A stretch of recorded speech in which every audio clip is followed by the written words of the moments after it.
ये इन्वर्टर नहीं programmable computer है। नेट मीटरिंग की पॉलिसी से तंग है तो ये हाइब्रिड इन्वर्टर है जो आप लोगों को नेट मीटरिंग की पॉलिसी से बचाएगा। इस इन्वर्टर को लगाकर आप सेल्फ कंजम्पशन कर सकते हैं और आप लोगों को वापडा को बिजली बेचने की जरूरत नहीं पड़ेगी। मैक्सिमम एनर्जी को खुद यूटिलाइज करने के लिए और मैक्सिमम प्रोग्रामिंग फीचर्स के साथ 4 आउटपुट वाला। इसकी कीमत है बिस्मिल्लाहिर्रहमानिर्रहीम। अस्सलाम वालेकुम, मेरा नाम है वकास खलीक और आज की वीडियो में मैं एक नए मॉडल के हाइब्रिड इन्वर्टर का रिव्यू करने लगा हूं। लेकिन इसका रिव्यू करने से पहले मुझे ये लग रहा है कि मैं किसी इन्वर्टर का रिव्यू नहीं करने लगा बल्कि एक प्रोग्रामेबल कंप्यूटर का रिव्यू करने लगा हूं। ये है टेस्ला का HSE न्यू मॉडल। इससे पहले टेस्ला के HLE के नाम से मॉडल्स आते थे, लेकिन ये इन्होंने नया IP66 मॉडल का इन्वर्टर लॉन्च किया है। इस इन्वर्टर में क्या क्या खसूसियात हैं, वो तमाम खसूसियात जो एक कंप्यूटर के जरिए प्रोग्रामिंग करके आप कुछ कर सकते हैं, वो सब चीजें इन्होंने इस इन्वर्टर के अंदर डाल दी हैं। बेशुमार फीचर्स के साथ ये इन्वर्टर रास्ता है और मैं आप लोगों को बहुत ऑथेंटिसिटी से कह सकता हूं कि एज ऑफ टुडे इतने ज्यादा फीचर्स के साथ कोई भी हाइब्रिड इन्वर्टर मार्केट में मौजूद नहीं है। स्टार्ट करते हैं। सबसे इंपॉर्टेंट जो इसका IP66 रेटिंग है, डस्ट प्रूफ भी है, वेदर रेजिस्टेंट भी है, अब इसको आउटडोर में भी लगा सकते हैं, वाईफाई मॉनिटरिंग इसके अंदर है। डुअल आउटपुट तो आजकल नॉर्मल बात हो चुकी है 10 किलोवाट के किसी भी हाइब्रिड इन्वर्टर में या किसी भी नॉर्मल IP20 इन्वर्टर में, लेकिन इन्होंने डुअल आउटपुट के साथ साथ मल्टीपल आउटपुट्स की ऑप्शन भी दे दी है। मतलब इसके साथ एक डिवाइस लग जाती है, इस डिवाइस को स्मार्ट बॉक्स कहा जाता है और इसके जरिए इसके अंदर आप ये 4 ब्लैक बॉक्सेस जो देख रहे हैं, ये बेसिकली 4 अलग अलग आउटपुट्स हैं। डायरेक्टली इसके ऊपर आप 1-1 किलोवाट की आउटपुट ले सकते हैं सेपरेट। लेकिन अगर आप 1 किलोवाट से ज्यादा आउटपुट लेना चाहते हैं, जैसे मेरे पास इस वक्त ये इलेक्ट्रिक गाड़ी मौजूद है, तो मैं इस इलेक्ट्रिक गाड़ी को भी इस इन्वर्टर की आउटपुट के जरिए ही चार्ज कर रहा हूं। मतलब मैंने इसको डायरेक्टली एक कॉन्ट्रैक्टर के जरिए इसको कंट्रोल किया है, इसकी आउटपुट को। ये चार्जर बेसिकली 3 किलोवाट का है, तो इसकी 4 में से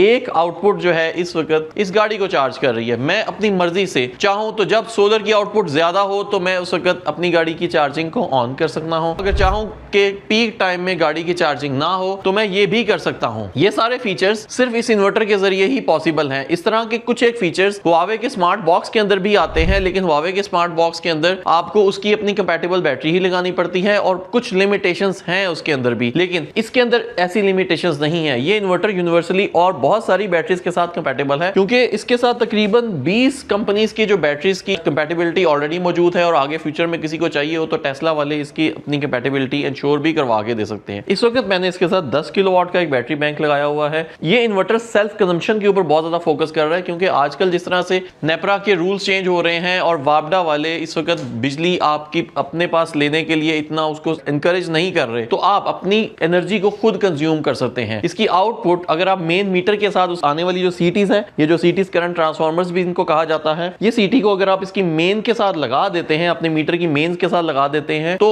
वो लोड जो आपका सोलर के जरिए या हाइब्रिड इन्वर्टर के जरिए वायरिंग के जरिए नहीं कनेक्टेड, उस लोड तक भी इनडायरेक्टली एनर्जी जा सकती है, क्योंकि वो रिवर्स फीडिंग बंद कर देगी ये सीटीज और आपको आपके उस पूरे फेज के ऊपर सोलर से बनने वाली पूरी की पूरी एनर्जी को सर्कुलेट कर लेगी। इस तरह के फीचर्स बहुत कम इन्वर्टर्स के अंदर मौजूद होते हैं। इसके साथ और भी बहुत फ्लेक्सिबिलिटी है। लाइक आप चाहें तो अपनी एक्सपोर्ट की पावर को लिमिट कर सकते हैं। आजकल जिस तरह स्पेशली इस ISCO में इस्लामाबाद के एरियाज में तो लिमिट हो गया कि आप सर्टेन अमाउंट से ज्यादा, सर्टेन लोड से ज्यादा एक्सपोर्ट नहीं कर सकते, और अगर करेंगे तो उसका कोई बेनिफिट नहीं होगा। और नियर फ्यूचर में पूरे पाकिस्तान में भी ये चीजें इंप्लीमेंट होने लगी हैं, तो आप इसके अंदर ये कंट्रोल कर सकते हैं कि आप अपनी एक्सपोर्ट को 2000 वाट पे लिमिट कर दें, 3000 पे, या किसी एक स्पेसिफिक नंबर के ऊपर उसको आप लिमिट कर सकते हैं। अच्छा, इसके साथ आने वाली मल्टीपल आउटपुट्स के और बहुत सारे एडवांटेजेस हैं। टेस्ला का स्मार्ट गीजर अगर आपने कनेक्ट किया होगा, या वैसे इसका स्मार्ट गीजर के अलावा कोई भी आपके पास इलेक्ट्रिक गीजर मौजूद हो कि एक आउटपुट के जरिए अपने इलेक्ट्रिक गीजर को या किसी और हैवी आउटपुट को कंट्रोल कर सकते हैं। आप चाहें तो अपने एक स्पेसिफिक टाइम के ऊपर उसकी इलेक्ट्रिक पावर को ऑन कर सकते हैं। फॉर एग्जांपल, सोलर से अगर आपके पास 5000 वाट आ रहे हैं और आप चाहते हैं कि 5000 वाट की जब आउटपुट आ रही हो तो इलेक्ट्रिक गीजर ना ऑन हो, तो आप चाहते हैं कि यार 5000 से जैसे ही आउटपुट सोलर की ज्यादा बढ़ती है तो आपके इलेक्ट्रिक गीजर को उसकी पावर जाना शुरू हो जाए, या आपकी इलेक्ट्रिक गाड़ी को उसकी पावर जाना शुरू हो जाए, तो आप ये कर सकते हैं कि जैसे ही 5 to 7000 जा रही है सोलर की पावर, तो एक्स्ट्रा 2000 वाट आपके गीजर, उनसे गीजर आपका पावर चार्ज हो रहा हो, और आप एक्सपोर्ट उस टाइम पे बंद करना चाहते हैं तो इस तरह के काम आप कर सकते हैं। मतलब जो बात एक प्रोग्रामिंग के जरिए आप सोच सकते हैं, वो सारी की सारी प्रोग्रामिंग टेस्ला वालों ने अपने इस HSC मॉडल के अंदर डाल दी है।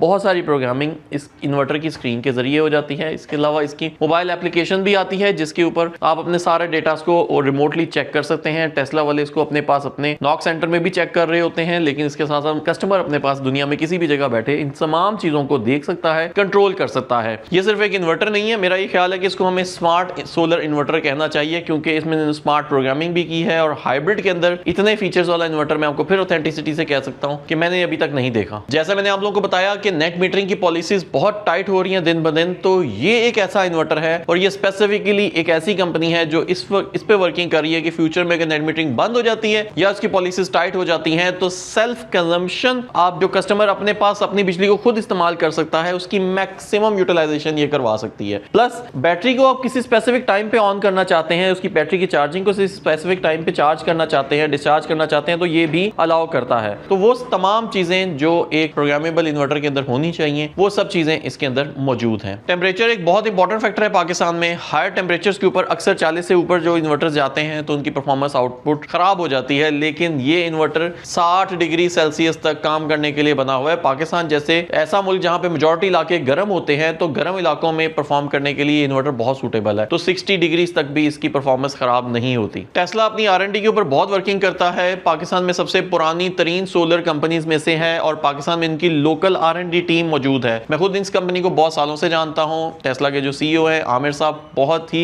इनोवेटिव पर्सन है। पहले उन्होंने बहुत सारी और टेक्नोलॉजीज के ऊपर भी बड़ी वर्किंग की हुई है, EV कार्स के ऊपर भी काम कर रहे हैं और अब इन्होंने हाइब्रिड इन्वर्टर्स के अंदर भी एक न्यू जिद्दत का आगाज किया है। 2 साल टेस्ला इसकी रिप्लेसमेंट वारंटी देता है और इस वक्त इसकी प्राइस 4,30,000 है, लेकिन अगर स्मार्ट सोलर के कस्टमर्स में से होंगे तो आपको डिस्काउंट मिलेगी। इतने सारे फीचर्स के साथ इस प्राइस टैग में भी इस वक्त मार्केट में कोई और 10 किलोवाट का इन्वर्टर मौजूद नहीं है। 6 किलोवाट की रेटिंग में भी आता है, 10 में भी आता है और इसके अलावा 12 किलोवाट में भी आता है। ये तीनों रेटिंग्स सिंगल फेज में आती हैं। इससे ऊपर जाते हैं तो हाई वोल्टेज में इन्वर्टर्स आ जाते हैं जो कि 3 फेज में आते हैं। इसके साथ 48 वोल्ट का बैटरी बैंक लगता है। इस वक्त ये जो टेस्ला की ही बैटरी मैंने लगाई हुई है, लेकिन कोई और ब्रांड की बैटरी भी लग सकती है। ये 10 किलोवाट की बैटरी है। इसको 240 एम्पेयर के जरिए आप चार्ज कर सकते हैं और इस बैटरी के अंदर भी मैं आप लोगों को बता दूं कि ये तकरीबन 1.1 C है। इस 10 किलोवाट की बैटरी के ऊपर आप तकरीबन 11 किलोवाट का लोड डाल सकते हैं और ये 11 किलोवाट का लोड अगर आप चलाना चाहते हैं या 10 किलोवाट का लोड चलाना चाहते हैं तो डायरेक्टली इस इन्वर्टर के जरिए आप चला सकते हैं।